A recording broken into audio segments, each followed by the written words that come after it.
dalam gugatan ini tidak jelas juga adanya perjanjian, tidak ada. Tersangka dan barang bukti itu disepakati besok lusa. Walaupun dia tegar, walaupun dia seorang wanita major, tapi tetap dia akhirnya lemah juga.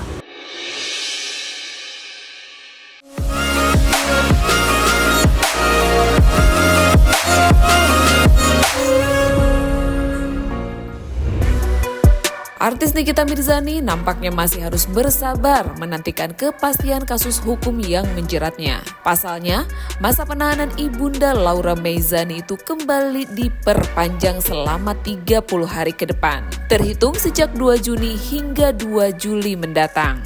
Kepala Seksi Penerangan Hukum Kejati DKI Jakarta, Syahroni Hasibuan, mengungkapkan bahwa berkas perkara dugaan pemerasan dan tindak pidana pencucian uang atau TPPU yang menjerat Nikita Mirzani telah dinyatakan lengkap alias P21 sejak 28 Mei lalu. Meski begitu, pelimpahan tahap kedua belum bisa dilakukan lantaran kondisi kesehatan Nikita disebut belum memungkinkan untuk disidangkan. Syahron juga menambahkan bahwa pelimpahan tahap kedua, yaitu penyerahan tersangka dan barang bukti dari penyidik ke jaksa, belum dilakukan karena informasi terakhir menyebut Nikita masih dirawat di rumah sakit dalam status tahanan.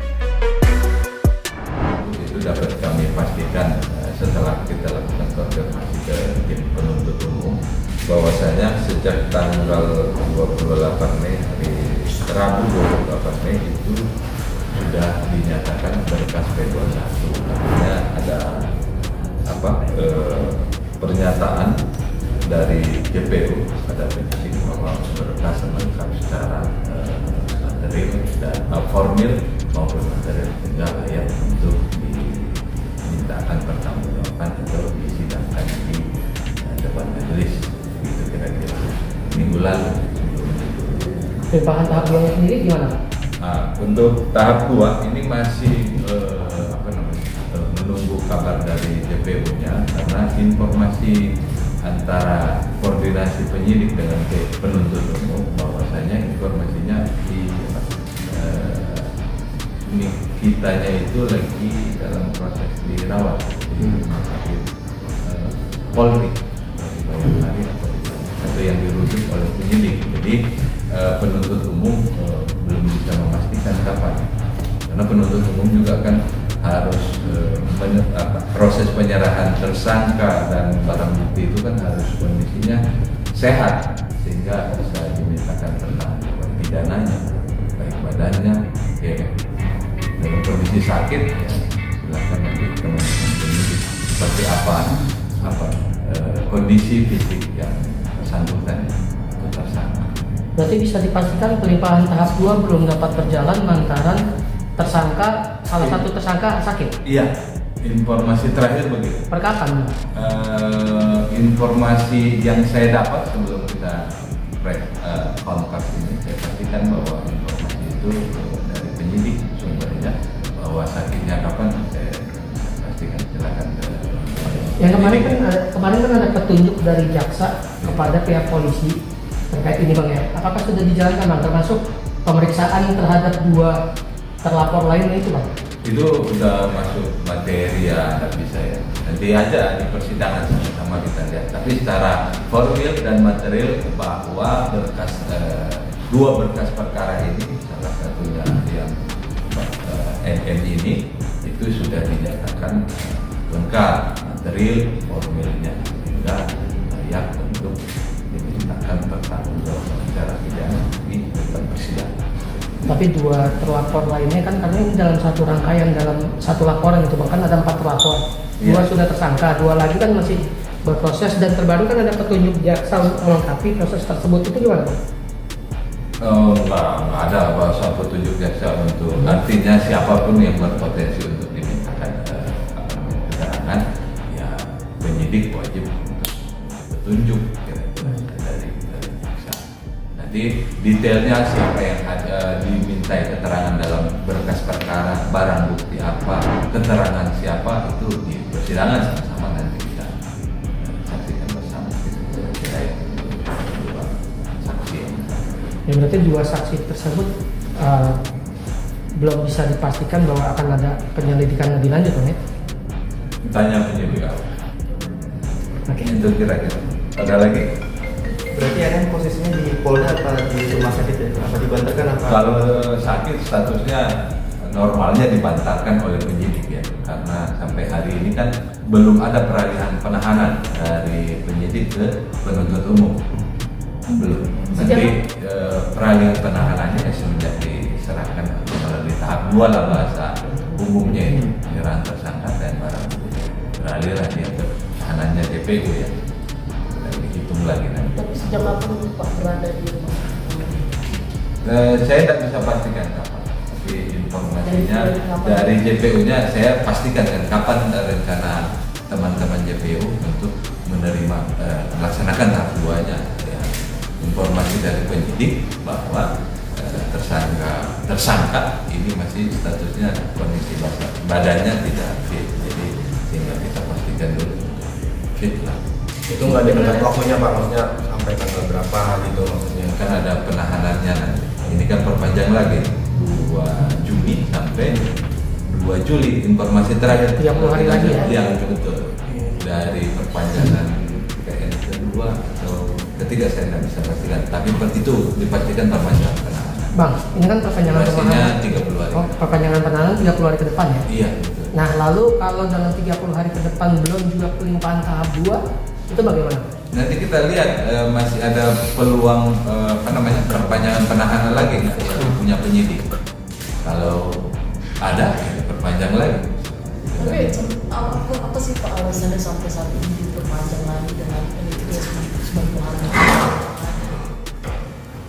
Alasan penahanan sebenarnya semenjak P21 itu ya JPU berharap ini segera dilimpahkan kan, sehingga jaksa akan mempermudah untuk menyusun dakwaan, untuk dilimpahkan ke pengadilan, minta jadwal sidang, minta penetapan majelis dan hari sidangnya. Itu kan mempercepat proses persidangan. Tapi kondisi tersangka ini kan masih sakit, jadi kita juga tidak bisa pastikan apa. Ya, penyidik dan penuntut umum pasti maunya cepat. Pak, gimana kalau dengan yang itu asistennya Ismail? Sama. Sakit juga? Enggak. Untuk NN. Ya berarti kan harus bareng ya, Iya, dua-duanya harus bareng. Pertimbangan JPU idealnya penuntutannya dilakukan bersama.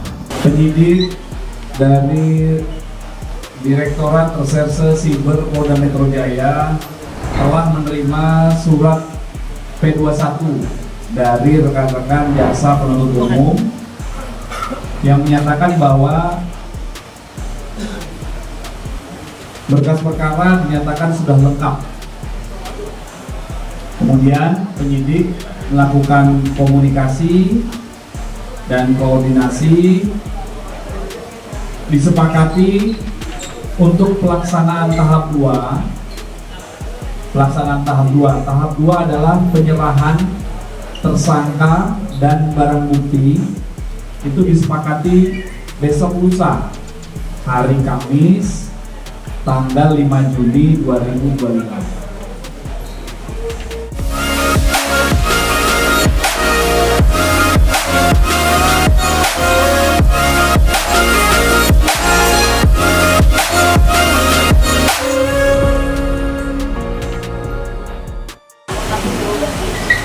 Penyidik dari Direktorat Reserse Siber Polda Metro Jaya telah menerima surat P21 dari rekan-rekan jaksa penuntut umum yang menyatakan bahwa berkas perkara dinyatakan sudah lengkap. Kemudian penyidik melakukan komunikasi dan koordinasi, disepakati untuk pelaksanaan tahap 2. Tahap 2 adalah penyerahan tersangka dan barang bukti. Itu disepakati besok lusa, hari Kamis, tanggal 5 Juni 2025. Ya, itu update-nya rekan-rekan. Kan yang bersangkutan benar sakit kemarin kemarin hari Senin. Jadi kami sampaikan bahwa tidak dirawat, yang bersangkutan tidak dirawat, hanya dilakukan pemeriksaan oleh dokter dari Polda Metro Jaya karena ada keluhan nyeri, dan pemeriksaan sudah selesai dilakukan hari ini juga.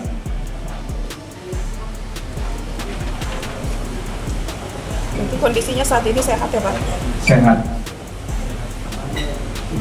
Ya, apakah hasil forensik dari Dr. O dan S sudah diserahkan Pak? Apa?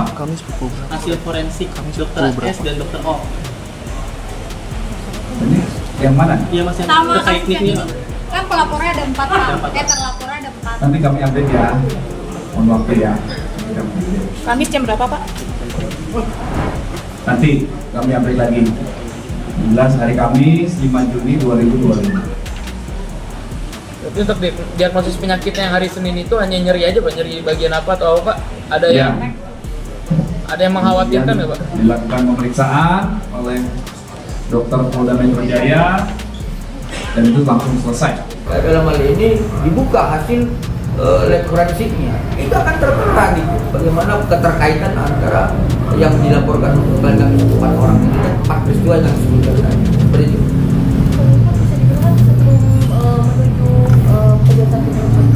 Kemarin yang kita ketahui telah dilaksanakannya sidang gugatan perdata terhadap klien Abang terkait interpretasi ya. Kalau itu saya serahkan kepada ahli audensi. Hanya dia audensi pada Kabupaten Bedagung nih. Siapa? Ya, jadi saya kembali kepada penjelasan awal bahwa dalam kasus ini ada 3 kelompok uang ya, selalu disebutkan. Kelompok pertama itu 4M yang katanya uang tutup mulut, ya, merasa istilahnya pemerasan. Ya. Itu yang sekarang tadi dibahas sudah menjadi P21. Ya. Nah, kemudian ada lagi kelompok uang 100M, ya, kan kemarin saya bahas juga ya. Kata P21 berarti kan itu yang 100M nya lunas. Ada lagi 4N masalah uang prestasi. Kami sudah selalu mengatakan bahwa tidak pernah ada perjanjian, baik tulisan, baik lisan. Ya. Apalagi dia mengatakan selalu kalau menyampaikan kepada media, dia lisan ya. Ini zaman now ini, kalau zaman dulu sih iya, belum ada pulpen, belum ada kertas. Jadi orang tuh komunikasinya lisan. Tapi zaman sekarang ini kan ada pulpen, ada kertas, harusnya kan perjanjian ditulis ya. Nah, kami katakan tidak ada. Kemudian kami baca gugatannya. Dalam gugatan ini tidak jelas juga adanya perjanjian. Tidak ada. Yang ada adalah potongan-potongan cerita. Di tengah proses hukum yang makin serius ini, Nikita Mirzani membuat haru netizen usai curhat merindukan mendiang ayahnya di media sosial. Melalui unggahan Instagramnya, Nikita tampak meluapkan kerinduannya dengan kalimat menyentuh. "Pah, ombaknya terlalu besar," tulis Nikita. Tak hanya netizen nih guys, artis senior Tessa Mariska juga rupanya ikut tersentuh dan menangis dengan unggahan sang wanita Amazon tersebut. Menurut Tessa, setegar-tegarnya Nick Mir, dia tetap anak perempuan yang butuh sosok ayah. Tessa juga menceritakan bahwa salah satu anak Nikita Mirzani berulang tahun, tetapi sang ibunda tak bisa menemani. Nikita Mirzani adalah dia merindukan seorang bapaknya. Ada titiknya dia merindukan seorang bapaknya. Ya namanya anak ya. Aduh mampus gue. Nangis dia kalau ngomong. Namanya anak ya, di saat dia lagi dalam masa begini, dalam masa genting begini, dalam masa ditahan 90 hari tanpa kepastian. Di sini dia mengingat bapaknya yang udah nggak ada. Aku tadi pagi sedih melihat titiknya Nikir bahwa dia seperti membutuhkan banget seorang bapaknya, sehingga aku memposting ulang. Kalian mungkin belum tahu titiknya apa ya. Kalau kalian tahu kan kalian akan nangis karena aku bukan apa-apa. Aku melihat sedih banget gitu, kesedihan seorang anak yang merindukan seorang bapaknya. Ya aku ada memposting ulang nih, kesini nih mengatakan, "Papa, ombaknya terlalu besar." Ini mungkin tadi udah pusing ya, mau teriak kemana gue gitu. Jadi dia bilang, "Papa, ombaknya terlalu besar." Yang menurut gue adalah tadi pagi gue baca ini sampai gue posting ulang, itu adalah bentuk walaupun dia tegar, walaupun dia seorang wanita Amazon, tapi tetap dia akhirnya lemah juga. Di hari ini anaknya juga berulang tahun, dia nggak bisa bersama anaknya. Di hari ini juga dia butuh seorang bapak yang sudah nggak ada di sampingnya. Dan dia adalah, kita tahu, dia juga tidak mempunyai seorang kakak. Ya sekuat-kuatnya Nikmir, akhirnya Nikmir hari ini apa juga ya, lemah gitu ya. Say, udah ya Say. Kondisi ini buat kakak berkaca-kaca sampai memerah matanya. Enggak, karena ada dia bilang, apa dia bilang? Ombak ini terlalu besar Pak. Menurut gue jeritan hati seorang anak yang karena biasanya anak perempuan di saat dia lagi jatuh pasti bapak, dia butuh seorang bapak di sampingnya. Itu setegar-tegarnya seorang Nikmir. Saat ini dia lagi melo banget. Mungkin mengingat juga anaknya lagi ulang tahun, itu aja Say. Karena saya membuat saya datang ke sini apa sih mungkin? Karena aku 6 tahun berantem sama Nikmir. Aku 6 tahun berantem sama Nikmir. Sebelum Nikmir masuk, aku nggak ngerti. 2 bulan sebelum Nikmir masuk, Nikmir selalu memposting ulang juga apa yang aku posting. Aku ke Miami, Nikmir juga memstorikan bahwa dia berterima kasih sama aku. Dan Saiful Jamil mendatangi Nikmir. Nikmir membisikkan nama Saiful Jamil, Kak Tessa Mariska mana, sampaikan nama Kak Tessa Mariska, saya berterima kasih atas dukungannya. Itu menurut aku seorang musuh bebuyutan 6 tahun, akhirnya dia menyatakan bahwa dia berterima kasih kepada aku. Itu aja aku udah dikasih. Berarti luluh ya akhirnya? Iya luluh lah, bagaimanapun juga dia adalah, itu aku bilang, aku pernah ada di posisi Nikmir, seorang ibu tunggal, seorang waktu itu suamiku meninggoy. Aku seorang ibu tunggal yang mencari nafkah buat anak aku, dan saat itu anakku masih kecil. Dan saat ini terjadi buat Niki, dia yang hanya mencari makan di Niki, tapi dia saat ini ada di dalam mencari makan. Anaknya siapa? Itu loh, itu yang aku, yang harusnya disenggol sama dia dong, Bapak Kapolri, disenggol sama dia dong, kejaksaan itu disenggol ya. Hai Bapak, ini gue ibu tunggal, anak gue 3 ada di rumah, gak ada yang ngasih makan, gue yang cari makan, mungkin itu aja Say. Apa yang membuat kakak berlapang dada? Apa karena mempunyai cerita yang sama atau seperti apa? Iya, aku mempunyai cerita yang sama. Aku juga pernah mempunyai nasib yang sama. Aku ibu tunggal, aku mempunyai anak kecil yang belum bisa mencari nafkah waktu itu. Dukungan yang sama juga mengalir dari Dr. Oki, sahabat dekat Nikita Mirzani. Ia mengaku hampir setiap hari menjenguk Nikita di rutan Polda Metro Jaya. Bos skincare itu juga mengungkapkan bahwa dirinya sudah diperiksa sebagai saksi dalam kasus Nikita dan berharap kasus ini segera terang benderang. Agenda hari ini ada launching acara perusahaan saya, salah satu perusahaan saya, Wikinara. Terus juga ada pembagian reward. Lalu juga hari ini juga ada training academy dari Wikinara, namanya Wiki Academy. Di sini ngumpul-ngumpul semua anggota-anggota. Tapi dok, dengan menanggapi kasus Nikita Mirzani yang sebagai orang terdekat Nikita Mirzani pasti selalu support Nikita. Apakah sudah jenguk dok? Oh, saya hampir setiap hari ketemu Nikita Mirzani. Tapi dok, sebagai saksi apakah sudah diperiksa dok? Oh, saya kan sudah tanggal 6 Februari kemarin kan sudah diperiksa. Terkait Nikita Mirzani yang menggugat Reza Gladys yang 100M gitu gimana dok? Pokoknya apapun saya selalu support Nikita Mirzani. Oke dok, tanggapan ini dok, masa tahanan Nikita Mirzani ditambah gimana dok? Tanggapannya dok?